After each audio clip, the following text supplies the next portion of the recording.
안녕하세요. 저는 세브란스 병원 어린이병원 소아정신과 이정한입니다.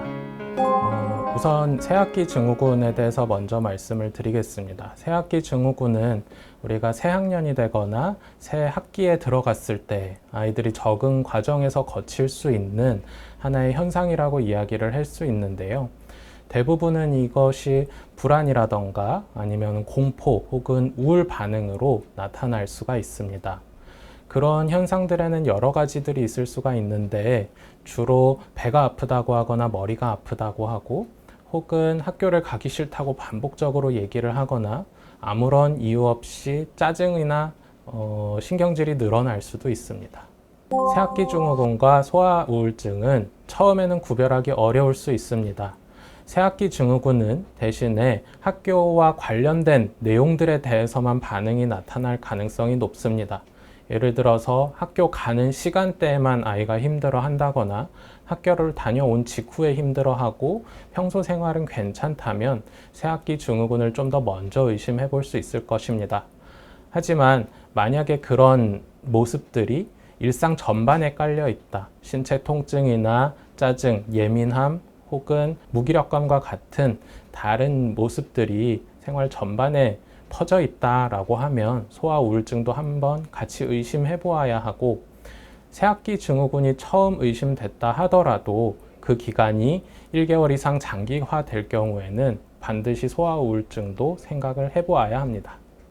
새학기 증후군이 나타나는 데는 다양한 이유들이 있을 수 있습니다. 개인적인 요소도 있을 수 있고 가정 환경 혹은 학교의 요소들도 있을 수 있는데요. 연령마다 크게 몇 가지들을 의심해 볼 수 있는 것들이 있습니다.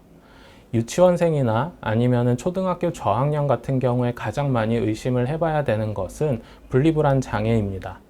가족과 떨어지기 힘들어하거나 엄마와 떨어지기 힘들어하는 등의 증상들이 학교를 거부하는 것으로 이어질 수 있기 때문에 가장 의심을 해야 되는 부분이고요. 초등학교 중후반으로 들어갈수록 일반적으로는 이런 분리불안 증상은 좋아지기 때문에 다른 소아 우울증이나 아니면 진짜로 학교에서 무슨 일들이 있는 건 아닌지, 학교에 어떤 요소들이 아이가 학교를 가기 두렵게 만드는지를 잘 따져볼 필요가 있습니다. 새학기 증후군은 학교를 가기 힘들어하는 그 현상 자체를 말하는 것이기 때문에 이것이 정말로 학교 거부로 이어지거나 그 증후군 자체가 길어지게 된다면 정말로 어떤 어려움 때문에 학교를 가기 힘들어 하는지 평가하는 것이 반드시 필요합니다. 그래서 불안, 우울 혹은 환경적인 요소들이 어떻게 아이한테 영향을 미치고 있는지 파악을 하는 것이 좋기 때문에 이러한 평가에 대해서 소아정신과에 내원하셔가지고 확인을 해보시는 것이 도움이 될 수 있고, 만약에 소아정신과 질환이 동반이 된 경우라면 치료도 함께 받을 수 있습니다. 새학기 증후군이 심한 경우에는 우리가 이제 학교 거부라는 현상으로 이어지기도 하는데요. 일반적으로 지금까지 보고된 바에 따르면 이런 학교 거부가 사회적인 기능이나 교육적인 기능에 결함을 일으킬 수 있다고 알려져 있습니다. 물론 그런 학교 거부가 길어지면 길어질수록 아이들이 교육에 참여하기 어려워지고 자연스럽게 학습에도 어려움을 경험을 할 수가 있습니다. 사실 학교를 가지 않는다, 아이가 학교를 가기 싫어한다 라는 것은 부모 입장에서는 굉장히 불편한 일임에 틀림이 없습니다. 부모가 가장 걱정하는 일이 될 수도 있고 부모가 빨리 해결해 줘야 되는 일이라고 생각을 할 수도 있습니다. 하지만 이러한 새학기 증후군, 학교 거부를 해결하는 가장 첫 걸음은 너무 보채지 않는 것입니다.